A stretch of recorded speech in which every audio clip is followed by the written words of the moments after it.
السلام علیکم جی، ویلکم بیک ٹو اندر ویڈیو۔ تو آج کی جو ویڈیو کا عنوان ہے وہ بیسیکلی عبادت کا اصل مقصد ہے، اور تسخیر نہیں، تسلیم اور تعلق ہے۔ بیسیکلی عبادت کے ساتھ کا جو اصل مقصد جو ہوتا ہے وہ تسخیر نہیں ہوتا، کسی چیز کی آپ کو تسخیر نہیں بلکہ اس کا تسلیم اور تعلق ہوتا ہے۔ اس کے بارے میں آج میں آپ کو وضاحت سے بیان کروں گا۔ اگر آج کی ویڈیو آپ کو اچھی لگے تو اسے لائک اینڈ شیئر کریں، چینل کو لازمی سے سبسکرائب کر دیں۔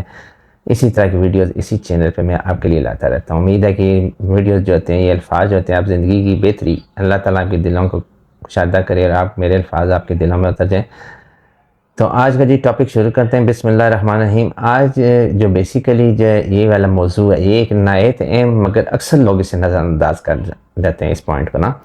کسی تسبیح کا مقصد تسخیر نہیں ہونا چاہیے۔ کبھی بھی آپ کو تسبیح کرتے ہیں یا کچھ بھی اللہ کو یاد کرتے ہیں، اس کو مطلب تسخیر نہیں کرنا، یعنی اس کا مقصد دنیاوی نہیں ہونا چاہیے۔ اللہ کی رضا اور اللہ کے لیے آپ کو اللہ کو یاد کرنا اور اس کی رضا کے لیے سب کچھ کرنا ہے، کیونکہ اللہ تسخیر کو پسند نہیں کرتے۔ چھوٹے مسائل تو ویسے بھی آپ کو چھوٹا کوئی مسئلہ کوئی ہو تو بسم اللہ الرحمن الرحیم پڑھ لیں تو ویسے ٹھیک ہو جاتے ہیں۔ یہ ایک ایسا فکرہ ہوتا ہے جو ہماری باتوں، ذکر، اذکار، روحانی معاملات کی نیت کو ایک آئینے میں دکھاتا ہے۔ ہم غور کریں تو یہ الفاظ ہمیں ہمارے نفس کی ان پہلوؤں کی طرف متوجہ کرتے ہیں جنہیں ہم اکثر بے خبری میں چھوڑ دیتے ہیں۔ عبادت صرف کچھ الفاظ دہرانے کا نام نہیں ہے۔ یہ نہیں ہے کہ آپ تسبیح کریں عبادت ہے۔ عبادات ایک مکمل تعلق ہے، بندے اور رب کے درمیان ایک تعلق ہوتا ہے، بیسیکلی ایک رابطے کا ذریعہ ہے۔ آپ کو نہیں لگتا کہ آپ اللہ کے ساتھ جوڑتے ہیں اس راستے پہ چل کے، آپ کو ضرور لگے گا اپنے اخلاص سے اللہ کو یاد کریں گے، اور ایک اخلاص سے یاد کیا ہوا ایک لمحہ میرے حساب سے انسان کی ساری زندگیوں کے لمحات کے اوپر بھاری ہوتا ہے، بڑا ہوتا ہے، ان سے قیمتی ہوتا ہے۔ یہ ایک ایسا راستہ ہے جس پہ چل کر انسان اپنے رب کے قریب ہوتا ہے، اس کے قرب کا مزہ چکھتا ہے اور اس کی رضا کو مقصد یاد بناتا ہے۔ مگر جب عبادت جو ہوتا ہے مقصد میں بدل جاتی ہے تو اللہ کی یاد کا مقصد محض دنیاوی فائدہ، دوسروں پر غلبہ اور کسی کو قابو پانا یا کسی مادی مقصد کا سور بن جائے تو یہ ذکر، وہی ذکر جو جنت کی کنجی ہے، اپنے اصل سے ہٹ جاتا ہے۔ تسخیر کا مطلب ہے کسی چیز کو اپنے قابو میں لانا، کسی پر غلبہ پانا۔ یہ اصطلاح اکثر روحانی عملیات، منتر، جادو یا وظیفوں میں کے پس منظر میں استعمال ہوتی ہے۔ بعض لوگ ذکر اذکار کو اس نیت سے پڑھتے ہیں کہ فلاں شخص قابو میں آ جائے، کوئی کاروباری رکاوٹ ہے وہ ختم ہو جائے، کوئی دشمن ختم ہو جائے۔ یہ سوچنا صرف عبادت کی روح کے خلاف ہے بلکہ اللہ تعالیٰ کی ناراضگی کا باعث بھی بن سکتی ہے۔ اللہ تعالیٰ نے فرمایا کہ میں نے جن انس کو صرف اپنی عبادت کے لیے پیدا کیا۔ یہ سورۃ الذریات کی آیت نمبر 56 ہے۔ جب اللہ کی عبادت کا مقصد اس کی رضا ہے تو اس میں دنیاوی غرض شامل کرنا اس مقصد عمل کی توہین ہے۔ اللہ تعالیٰ کو تسخیر نہیں ہے آپ یہ ہمیشہ یاد رکھیں، اس کو تسلیم پسند ہے، تسخیر نہیں اس کو پسند، تسلیم پسند ہے۔ آپ کو ان دونوں الفاظ کا مطلب اور اس پہ آپ کو نالج پتہ ہونا چاہیے، تسخیر کیا ہے اور تسلیم کیا ہے، اتنا تو آپ کو پتہ ہوگا۔ اللہ تعالیٰ کی صفت مالک الملک ہے، وہ ہر چیز کا مالک ہے، ہر اختیار اس کے ہاتھ میں، وہ کسی کے قابو میں نہیں آتا، نہ اسے کسی تویز یا تسبیح سے مجبور کیا جا سکتا ہے۔ کتنے بیوقوف ہوتے ہیں لوگ جو اس طرح کے عمل کر رہے ہیں، وہ سمجھتے ہیں کہ ہم اللہ تعالیٰ کو مسلسل اس طرح کریں گے اور اپنا مقصد ذہن میں رکھیں گے اور اللہ نعوذ باللہ اس طرح ہو جائے گا۔ بالکل بھی نہیں، ایسا نہیں ہو سکتا۔ وہ خالق ہے، وہ ہمارا بنانے والا ہے، اسے ہم کس طرح کر سکتے ہیں؟ ہماری اتنی جرت ہے یا ہماری اتنی سوچ ہو سکتی ہے؟ یہ ناممکن سی بات ہے۔ تو بات یہ ہے کہ وہ دلوں کا حال بھی جاننے والا ہے۔ اگر ہم اس کے ذکر کو اپنی نیتوں کی آلودگی سے آلودہ کرتے ہیں تو بات جانتا ہے۔ اللہ کو وہ دل پسند ہے جو جھکا ہوا ہو، وہ زبان پسند ہے جو عاجزی سے اسے پکارے، وہ آنکھ پسند ہے جو اس کے خوف سے بے یا اس کی محبت میں بے۔ میں سمجھتا ہوں محبت سے بے تو زیادہ اللہ کا پسند ہے۔ اسے وہ عبادت پسند ہے جو تسلیم و رضا کے جذبے سے کی جائے، نہ کہ غلبت، طاقت یا دنیاوی فائدے کی نیت سے۔ یہ بہت ایک چھوٹی سی آپ غور طلب بات یہ کہ چھوٹے مسائل اگر بسم اللہ سے ویسے ہی ٹھیک ہو جاتے ہیں، اس فکرے میں ایک بہت بڑا سبق چھپا ہوا ہے۔ ہم زندگی کے مسائل میں پھنس کر بڑے بڑے وظیفوں، مخصوص اوقات، مقامات کی تلاش میں لگ جاتے ہیں۔ اللہ کے ہمارے پاس سب سے بڑی کنجی موجود ہے، بسم اللہ الرحمن الرحیم۔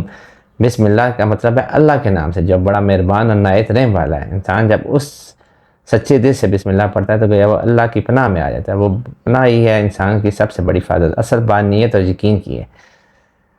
قرآن پاک کہتا ہے لا بذکر اللہ تطمئن القلوب، یعنی خبردار دلوں کا سکون صرف اللہ کے ذکر میں ملتا ہے۔ جب انسان اللہ کا ذکر کرتا ہے تو اس کا دل زندہ ہوتا ہے، اس کی روح بیدار ہوتی ہے، اس کا نفس قابو میں آتا ہے، اس کی زندگی نورانی ہو جاتی ہے۔ یہ سب کچھ صرف اسی وقت ہوتا ہے جب ذکر کا مقصد صرف اللہ کی رضا ہوگی، نہ کہ کسی دنیاوی تسخیر یا غرض کی تکمیل۔ یہی جو میں کہنا چاہ رہا ہوں، دنیاوی تسخیر نہیں ہوگی۔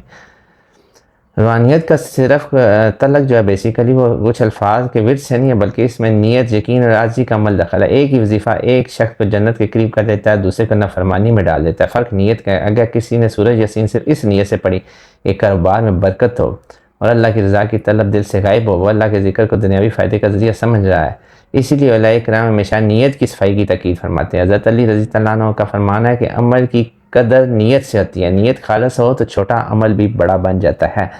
بیسیکلی اگر آپ کی نیت جو ہے نا خالص ہوگی نا تو چھوٹا سا آپ عمل کریں گے وہ بہت بڑا ہوگا۔ تسخیر کی خواہش دراصل ایک باطنی تکبر کی علامت ہے۔ تسخیر جو کے بارے میں آپ کو بتا رہا ہوں، تسخیر کی خواہش دراصل ایک باطنی تکبر کی علامت ہے۔ انسان چاہتا ہے کسی کو قابو کر لے، کسی پر غلبہ پا لے، اپنے الفاظ یا وظائف سے کسی کو مجبور کر دے۔ یہ انداز فرعونیت جو کی جھلک رکھتا ہے۔ اللہ نے شیطان کو اس کے تکبر کی وجہ سے رد کیا۔ پھر ہم کس بنیاد پر اللہ کی ذکر کو اپنے نفس کی تسکین کے لیے استعمال کرتے ہیں، کبھی غور کیجئے گا۔ اللہ تعالیٰ قرآن پاک میں فرماتے ہیں کہ پس اللہ کے، جس کا ترجمہ کچھ یوں ہے، پس اللہ کی عبادت کرو، اس کے لیے دین کو خالص کرتے رہو۔ یہ الزمر سورۃ الزمر کی آیت نمبر 2 ہے۔ ذکر، اذکار، تسبیحات، درود شریف قرآن پاک کتاب ہے، یہ سب عبادت کے طریقے ہیں، مگر ان سب کی اثر روح اخلاص ہے۔ اگر اخلاص نہ ہو تو یہ عمل ایک مشینی تکرار بن جاتا ہے جن کا کوئی اثر نہیں ہوتا۔ اگر اخلاص ہو تو چند الفاظ بھی پہاڑ جیسے اثرات رکھتے ہیں۔ ہم اکثر چھوٹے مسائل میں بھی بڑے عملیات کی تلاش کرتے ہیں، جبکہ اللہ کی ذات ہر چیز پر قادر ہے۔ اسے کسی مخصوص تعداد وقت یا کلمات کی ضرورت نہیں، وہ تو دل کی پکار سنتا ہے۔ بسم اللہ کہنا ایک چھوٹا عمل ہے، مگر اس کے اثرات بہت بڑے ہوتے ہیں، بشرطے کہ اسے یقین اور محبت کے ساتھ پڑھا جائے۔ حضرت امام حسن بصری رحمۃ اللہ فرماتے ہیں کہ جس دل میں یقین ہے وہ زبان پر کم الفاظ کے ذریعے بھی اللہ کو پا لیتا ہے۔ اولیاء اللہ کی زندگی میں آپ کو یہ چیز بار بار نظر آئے گی کہ انہوں نے کبھی ذکر کو تسخیر کا ذریعہ نہیں بنایا کہ ہاں عبادات صرف اللہ سے قرب کے لیے ہوتی ہیں۔ حضرت عبدالقادر جیلانی فرماتے ہیں رحمۃ اللہ فرماتے ہیں کہ ذکر اس وقت اثر کرتا ہے جس ذکر کرنے والا اپنے نفس کو مٹا دے۔ ذکر ہمیشہ اس وقت اثر کرتا ہے، یعنی جب بندہ اپنی خواہشات، ارادے، دنیاوی غرض کو چھوڑ کر صرف اللہ کی طرف متوجہ ہو تب بھی ذکر اس کے دل پہ اثر کرتا ہے۔ تو میں اپنے تمام دیکھنے، چاننے، سننے والے فیملی، دوستوں، بزرگوں، جو میرے سبسکرائبر ہیں، سب سے کہتا ہوں کہ ایک بات آپ ہمیشہ یاد رکھیں کہ تسبیح، ذکر، وظائف یہ سب اللہ سے تعلق بڑھانے کے ذریعے ہیں، نہ کہ کسی کو قابو کرنے یا کسی پر غلبہ پانے کے ہتھیار ہیں۔ اگر ہم نے عبادت کو تسخیر کا ذریعہ بنا دیا تو ہم نے اس کی اصل مقصد کو کھو دیا۔ آج ہم کو اپنے آپ سے یاد کرنے کی ضرورت ہے کہ ذکر صرف اللہ کی رضا کے لیے کریں گے۔ ہم پر ہر کام بسم اللہ سے شروع کریں گے، اسی میں اللہ پر بھروسہ رکھیں گے۔ ہم عبادات میں اخلاص، محبت اور عاجزی پیدا کریں۔ ہم دوسروں پر اثر ڈالنے کی بجائے اللہ کے قرب کی طلب کریں گے۔ اللہ ہمیں اپنی رضا کے لیے جینے، اس کے ذکر کو خالص دل، خالص نیت سے کرنے اور اس کی عبادات میں روح پیدا کرنے کی توفیق عطا فرمائے۔ آمین یا رب العالمین۔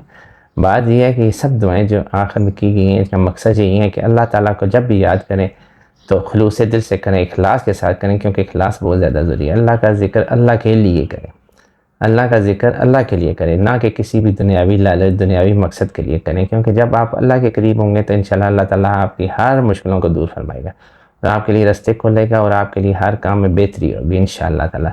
اپنی نیت کو پاک رکھیں، صاف رکھیں، اللہ تعالیٰ آپ کے لیے آسانیاں فرمائے۔ اگر آج کی ویڈیو آپ کو اچھی لگی ہو تو اس ویڈیو کو لائک اینڈ شیئر کریں اور چینل کو لازمی سے سبسکرائب کر دیں۔ ملتے ہیں جی نیکسٹ ویڈیو میں۔ اللہ حافظ۔